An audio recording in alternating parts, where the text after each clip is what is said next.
Escuchen esto con atención. Y el arca se levantó por sí misma y los siguió, flotando sobre el suelo sin peso, como si la tierra no tuviera derecho a retenerla. No es el libro de Ezequiel, no es el Apocalipsis, no es ningún texto que la Iglesia les haya enseñado jamás. Es el Kebra Nagast, 117 capítulos, un texto que lleva circulando en Europa desde el siglo XV, un texto que el Vaticano conoce con nombre y apellido desde el año 1441. ¿Saben cuántas investigaciones oficiales ha convocado la Iglesia Católica sobre el objeto que ese texto describe? Ninguna. 584 años de silencio sobre el Arca de la Alianza, el objeto más sagrado del judaísmo y el cristianismo, el que el libro del Éxodo describe como la morada física de Dios sobre la tierra. Y la Iglesia lleva 584 años sin decir una sola palabra al respecto. ¿Por qué? Esa es la pregunta que esta noche no voy a dejar sin responder. Soy Aurelio, 58 años, 4 años en el Seminario Arquidiocesano de Morelia, Teología Comparada en la UNAM, 8 años de archivos en Sevilla, en Roma, en Addis Abeba. Y lo que les voy a contar esta noche empezó para mí en una calle de la Ciudad de México, en un mercado de libros viejos, con un sacerdote que vendió su libro porque le hacía dudar de demasiadas cosas. Pero empecemos desde el principio, desde el momento en que la historia más importante del Arca de la Alianza comienza. Y ese momento no está en el libro del Éxodo, ni en los Reyes, ni en las Crónicas. Está en el primer libro de los Reyes, capítulo 10, versículo 1. La reina de Saba, habiendo oído la fama de Salomón, vino a probar a Salomón con preguntas difíciles. Eso es todo lo que la Biblia dice. Llegó, hizo preguntas, recibió respuestas, se fue. Primer libro de los Reyes, capítulo 10, versículos 1 al 13. 13 versículos. Para uno de los encuentros más importantes de la historia del mundo antiguo, la Biblia dedica 13 versículos. Y en esos 13 versículos hay algo que brilla por su ausencia. No se menciona ningún hijo, ningún heredero, ningún fruto de ese encuentro, ninguna consecuencia en la línea dinástica de Salomón. La reina llegó, la reina se fue. Fin del capítulo. Pero si uno se pregunta qué pasó después de que la reina de Saba regresó a su reino, la Biblia no responde. Y esa es exactamente la brecha que el texto más importante de la historia de Etiopía llena con una precisión que les va a resultar difícil ignorar. El Kebra Nagast. En Ge'ez, la lengua litúrgica de Etiopía, Kebra Nagast significa la gloria de los reyes. Fue compilado en su forma actual aproximadamente en el año 1314 por el clérigo etíope Yeshak de Aksum. Pero el texto que compiló registra tradiciones orales que datan al menos del siglo VI de nuestra era. 117 capítulos.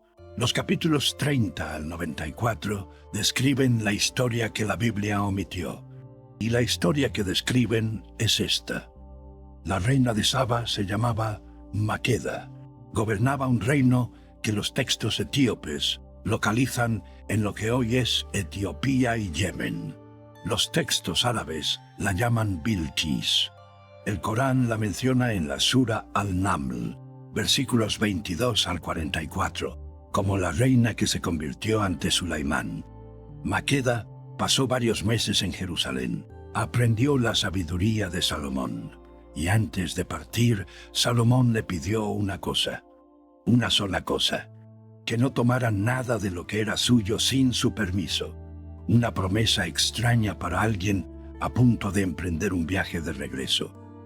Maqueda aceptó, pero esa noche, en el banquete de despedida que Salomón preparó deliberadamente con sal y especias, la reina despertó a medianoche con una sed que no podía resistir. Tomó un vaso de agua, Y Salomón, que había estado esperando ese momento, le dijo que había tomado lo que era suyo, sin permiso. El precio de ese vaso de agua fue lo que Salomón quería. Y 9 meses después de que Maqueda llegó a su reino, nació un niño. El Kebra Nagast lo llama Menelik. Menelik I, el primer rey de la dinastía salomónica de Etiopía. Piénsenlo un momento, el hijo de Salomón y la reina de Saba, el heredero de la sabiduría del hombre que construyó el templo donde habitaba Dios. El niño que no existe en la Biblia. El niño que la iglesia nunca enseñó. El niño que a los 20 años cambió para siempre la historia del objeto más sagrado de las 3 religiones abrahámicas. Menelik creció en Etiopía. Creció sabiendo que su padre era el rey más sabio de Jerusalén. A los 20 años tomó una decisión. Viajó a Jerusalén para conocer a Salomón. El Kebra Nagast describe ese encuentro con una emoción que no está en ningún texto bíblico. Salomón vio a Menelik y vio a sí mismo. La misma postura, los mismos ojos, la misma manera de caminar. Lo recibió como príncipe heredero. Le enseñó la ley, le mostró el templo, le explicó los secretos de la arquitectura sagrada que había diseñado junto a Hiram.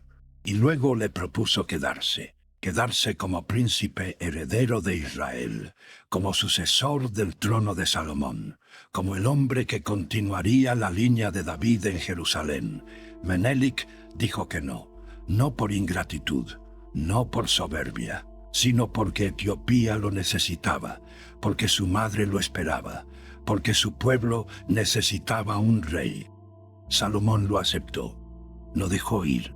Le dio una escolta de primogénitos de las familias más poderosas de Israel, los hijos de los sumos sacerdotes, los hijos de los jefes de las tribus, Azaria, el hijo de Sadoc, el sumo sacerdote de más alto rango del templo después del rey. Una escolta que representaba la élite entera de la nación. Y fue en ese viaje, en esa partida, donde ocurrió lo que el Kebra Nagast describe en los capítulos 45 al 48. Lo que la Iglesia lleva 584 años sin querer que sepan. La noche antes de que la caravana de Menelik partiera de Jerusalén, Azaria tuvo un sueño. No Menelik, Azaria, el hijo del sumo sacerdote, el hombre de mayor rango religioso del templo después del propio rey. En ese sueño, una voz le dijo que el arca debía ir con Menelik, que el arca debía ir a Etiopía, que había llegado el momento de que el objeto más sagrado del mundo dejara el templo donde habitaba. Al día siguiente, Azaria convocó a los primogénitos.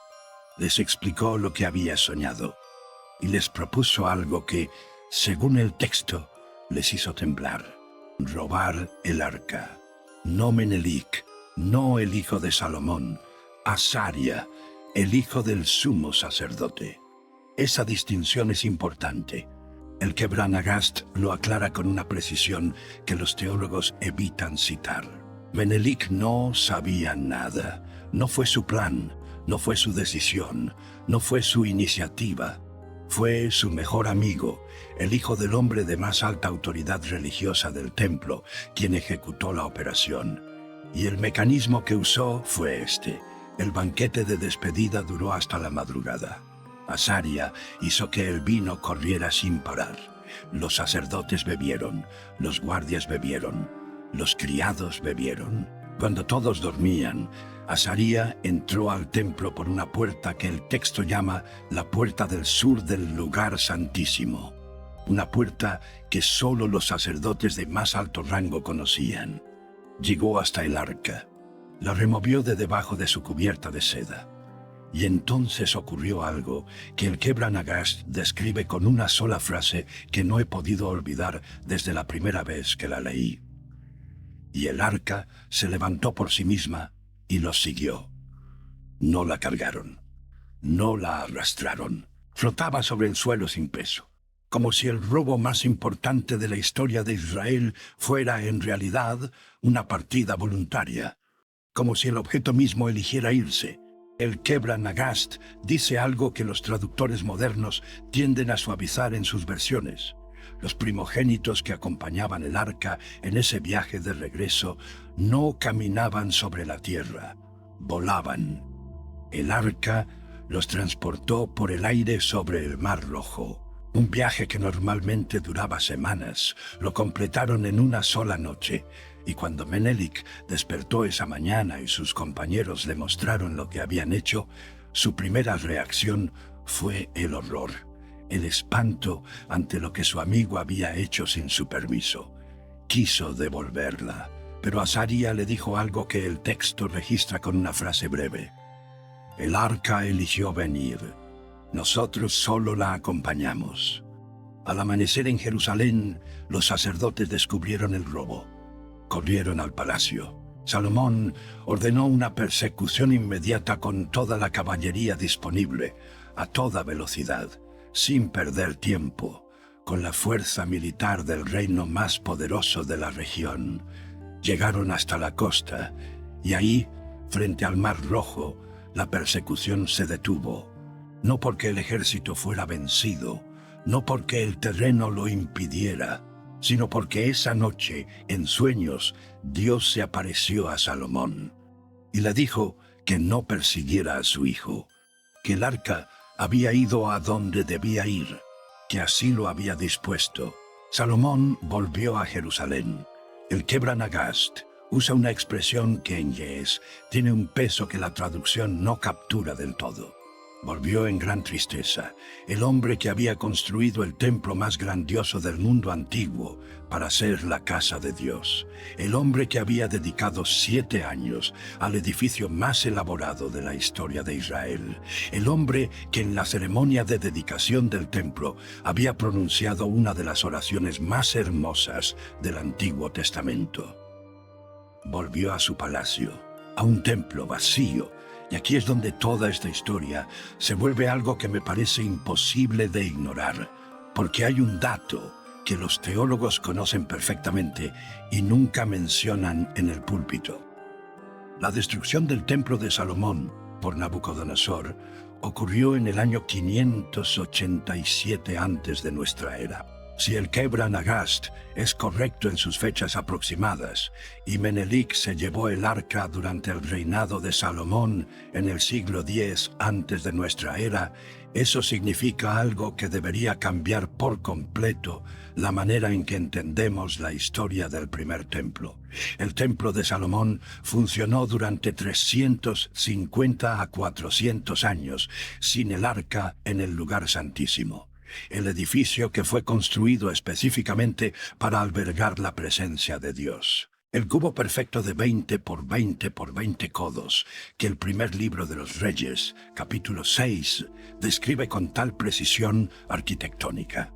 El lugar santísimo, donde el sumo sacerdote entraba una sola vez al año en Yom Kippur con la sangre del sacrificio, vacío.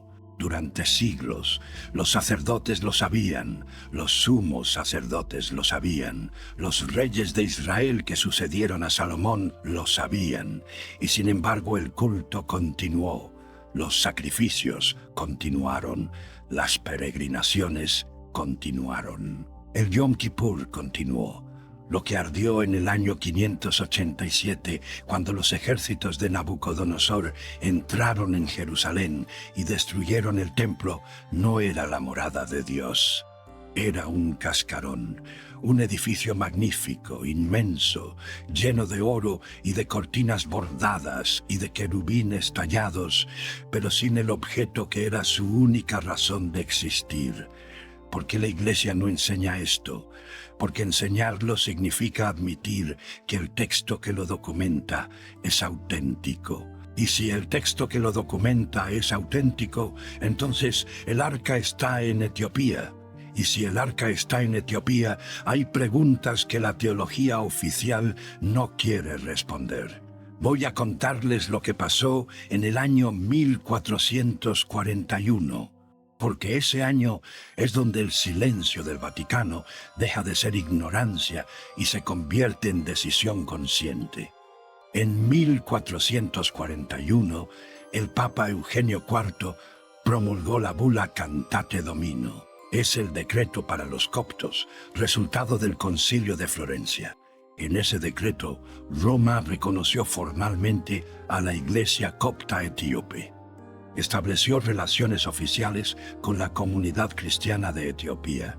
Y en el contexto de esas negociaciones, los delegados etíopes presentaron ante Roma las tradiciones de su iglesia, incluyendo el Kebra Nagast, incluyendo el reclamo etíope sobre el arca. Roma lo leyó, Roma lo escuchó, Roma lo consideró, y Roma tomó una decisión: no investigar, no convocar comisión alguna, no emitir declaración de ningún tipo sobre el objeto más sagrado del judaísmo y el cristianismo. 584 años de silencio, y no porque el reclamo fuera inverosímil.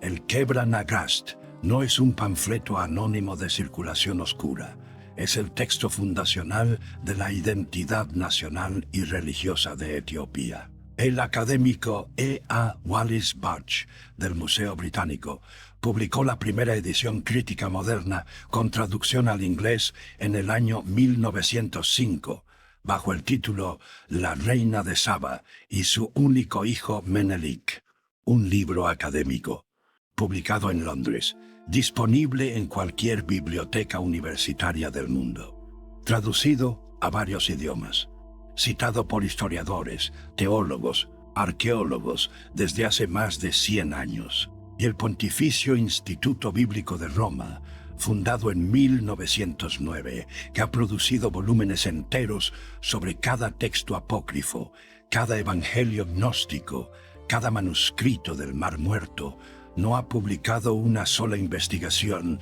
enfocada en el reclamo etíope sobre el arca. Una sola, ni una. Ahora necesito hablarles de algo que ocurrió en el año 1936, porque hay un silencio que no viene de Roma, sino de una dictadura fascista. Y ese silencio, en el contexto de lo que saben ahora, es el más revelador de todos. Cuando Mussolini invadió Etiopía en octubre de 1935, sus ejércitos llegaron a Aksum en mayo de 1936. Aksum, la ciudad sagrada de Etiopía, la ciudad donde, según el Kebra Nagast, Menelik depositó el arca, la ciudad donde la iglesia de Nuestra Señora María de Sion guarda, desde hace 3000 años, lo que sus guardianes llaman el Arca de la Alianza. Los soldados italianos llegaron a Aksum, tuvieron acceso físico a la ciudad, permanecieron ahí 5 años. Y el régimen de Mussolini, que en ese momento mantenía relaciones formales con el Vaticano, relaciones establecidas por los pactos de Letrán de 1929, nunca dijo nada sobre lo que encontraron en Aksum. No dijeron que encontraron el arca. No dijeron que no encontraron el arca. No dijeron absolutamente nada. Un régimen que documentó sistemáticamente sus conquistas coloniales. Un régimen que fotografió, catalogó y saqueó los tesoros de cada ciudad que ocupó. Un régimen que se llevó a Roma el obelisco de Aksum, uno de los monumentos más importantes de la ciudad etíope. Ese obelisco, por cierto, fue devuelto a Etiopía por Italia solo en el año 2008. Pero sobre la iglesia de Nuestra Señora María de Sion y lo que había dentro, ningún documento. Ninguna fotografía, ningún informe de inteligencia desclasificado, ninguna mención. Si el arca no estaba, habrían dicho que no estaba. La victoria propagandística de confirmar que el reclamo etíope era una leyenda habría sido demasiado valiosa para desperdiciarse. Si el arca estaba y la confiscaron, el silencio sería inexplicable, a no ser que alguien con suficiente autoridad les ordenara no hablar. Y los pactos de Letrán de 1929 garantizaban que el Vaticano era interlocutor directo del régimen fascista italiano. El silencio de Mussolini sobre Aksum es, en el contexto de lo que saben ahora, el silencio más elocuente del siglo XX. Quiero que entiendan algo sobre la iglesia de Nuestra Señora María de Sion en Aksum, que no aparece en ningún folleto turístico. Hay un monje, un solo monje, se llama guardián del Arca de Sion. Es designado de por vida. No puede abandonar los terrenos de la iglesia. No puede recibir visitas, no puede ser entrevistado, no puede ser fotografiado. Cuando muere, hay exactamente un proceso para designar a su sucesor. Ese proceso ha ocurrido sin interrupción desde que el Kebra Nagast dice que Menelik depositó el arca en Aksum, aproximadamente 3000 años.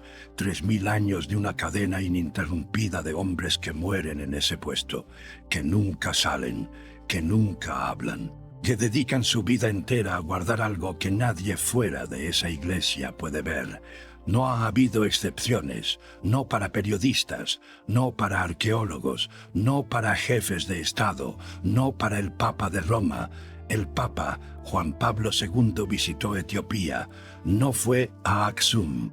El patriarca de la Iglesia Ortodoxa etíope no ha invitado jamás a ninguna institución arqueológica internacional a realizar una inspección del repositorio. Y ninguna institución arqueológica internacional ha solicitado formalmente esa inspección. ¿Por qué?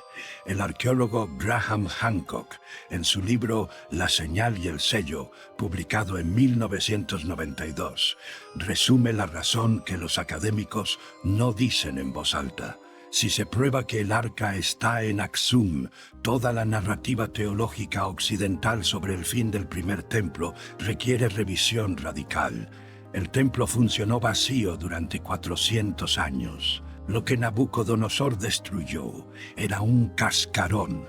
Los sacerdotes de Israel mantuvieron el culto durante siglos sabiendo que el objeto central de ese culto no estaba. Eso no es una revisión menor, eso es una reestructuración de los fundamentos. Y hay algo más. Si el arca está en Aksum, y siempre ha estado en Aksum, y el Vaticano lo sabe desde 1441, entonces, el objeto que el judaísmo y el catolicismo llevan siglos describiéndose el uno al otro como perdido, como destruido, como desaparecido en la niebla de la historia, ese objeto existe, hoy, en este momento, en una iglesia en el norte de Etiopía, custodiado por un monje cuyo nombre no conocemos, que nunca habla, que nunca sale, que va a morir ahí, como murieron todos los que vinieron antes. Hay algo que me parece importante añadir antes de llegar al cierre, porque esta historia no pertenece solo al judaísmo y al catolicismo. El Islam tiene una relación con esta historia que sus estudiosos rara vez mencionan. El Corán, Sura al-Naml, versículos 22 al 44, presenta a Bilqis, la reina de Saba, como una soberana que visita a Sulaimán y se convierte ante él. El texto coránico es explícito. El encuentro ocurrió. La conversión ocurrió. La relación entre Sulaimán y Bilqis en la tradición islámica no es cuestionada. El comentarista Ibn Kathir, en su tafsir del siglo XIV, y Al-Tabari, en su Historia de los Profetas y los Reyes, asumen que hubo consecuencias dinásticas de ese encuentro.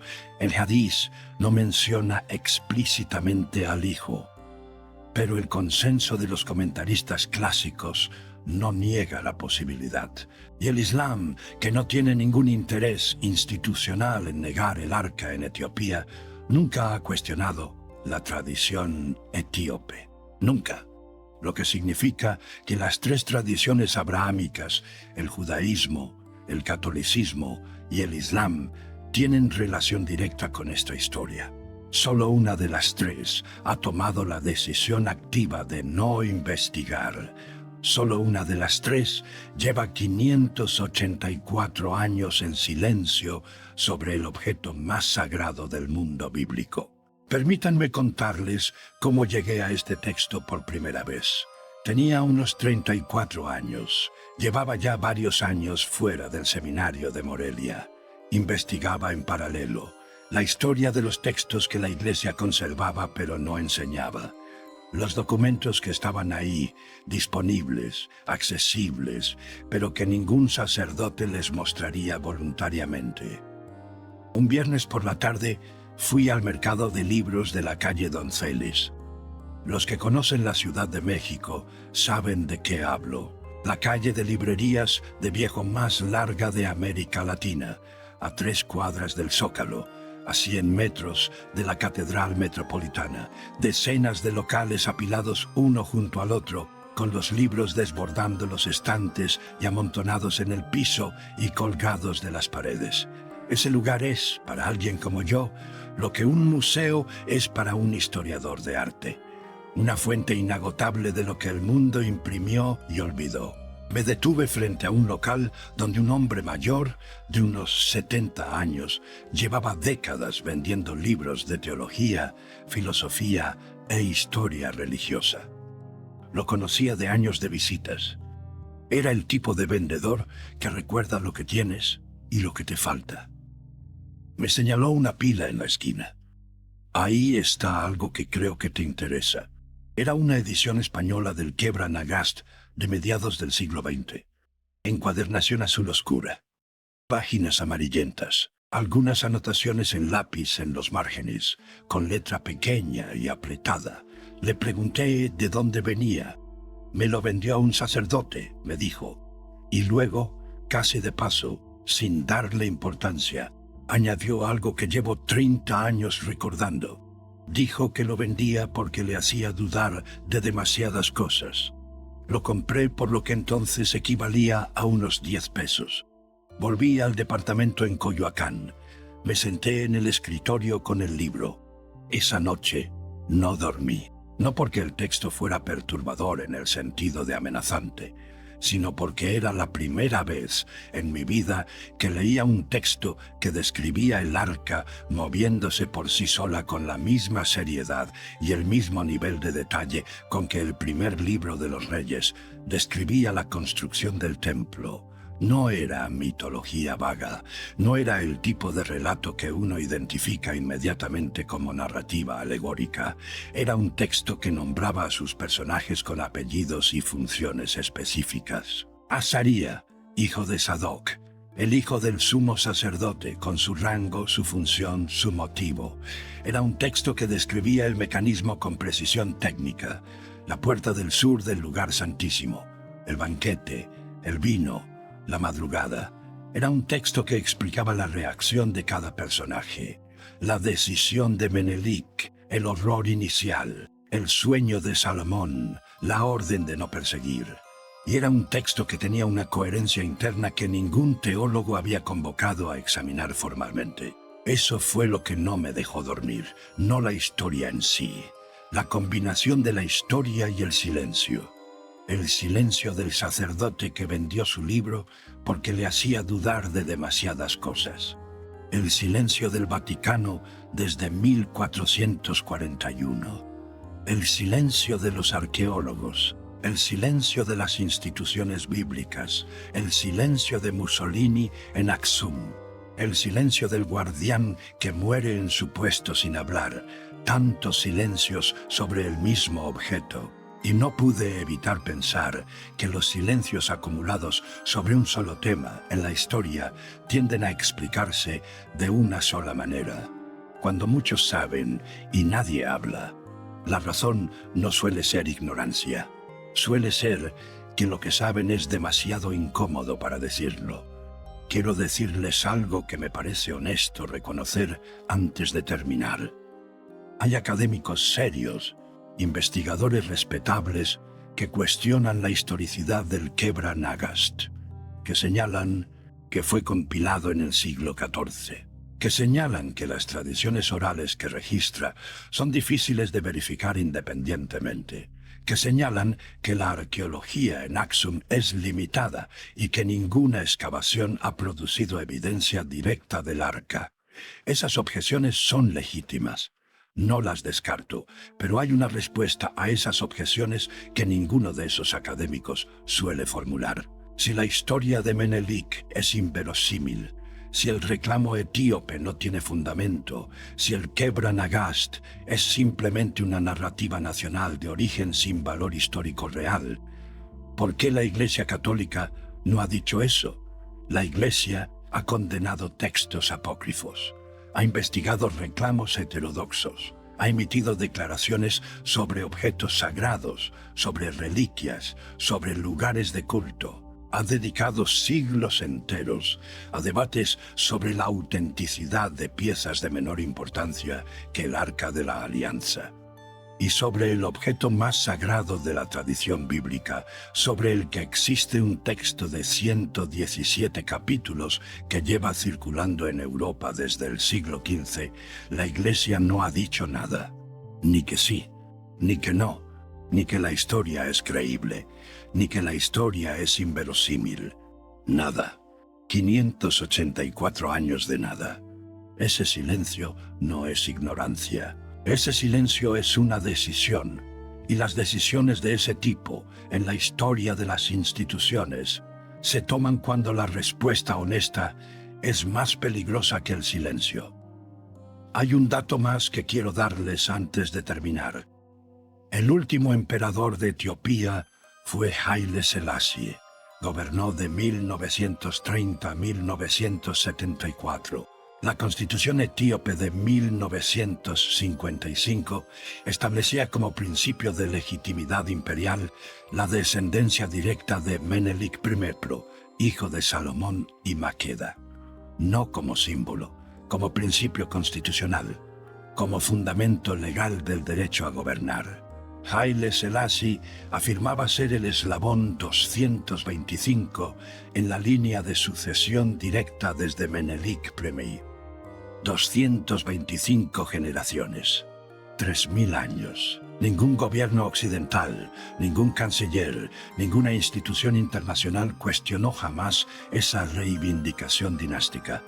No la rebatieron, no la ridiculizaron, no la examinaron públicamente. La aceptaron en silencio, lo que equivale a un reconocimiento tácito. Si Menelik no existió, si la historia del Kebra Nagast es pura leyenda, entonces la Constitución etíope de 1955 estaba fundamentada en una ficción, y la comunidad internacional lo aceptó en silencio. El mismo silencio, siempre el mismo silencio. Hace mucho tiempo que llegué a una conclusión sobre esta historia. No es una conclusión dramática, no es la afirmación de que el arca existe con certeza absoluta. Es algo más sencillo. El arca de la alianza no está perdida, nunca estuvo perdida. El arca fue entregada por el Dios que la había dado a los hombres que la habían construido. El robo del templo de Salomón fue, según el texto más completo que existe sobre esa historia, una partida voluntaria aprobada en sueños por el propio Salomón. El objeto eligió irse, o Dios eligió que se fuera, que es, en el contexto del Kebra Nagast, la misma cosa. Y los que llevan 3000 años diciendo que buscan el arca, los arqueólogos que excavan en Jerusalén buscando el primer templo, las instituciones que debaten sobre su paradero, los documentales que se preguntan dónde puede estar, todos saben la respuesta. La respuesta está en un texto publicado en Londres en 1905. La respuesta lleva circulando en Europa desde el siglo XV. La respuesta fue presentada ante Roma en 1441 y Roma decidió no responder. 584 años después, sigue sin responder. Hay un monje en Aksum que no habla, que no sale, que va a morir ahí, como murieron todos los que vinieron antes. Y mientras ese monje guarda su silencio, las instituciones que se presentan como guardianas de la verdad bíblica guardan el suyo. El arca no está perdida.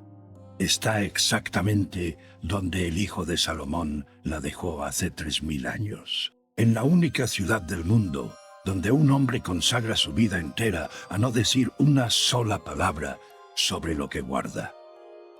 La próxima vez que escuchen hablar del arca perdida, recuerden esto: no está perdida, fue entregada. y quienes dicen buscarla llevan 584 años sabiendo exactamente dónde está. Soy Aurelio. La verdad no necesita permiso. Cuídense.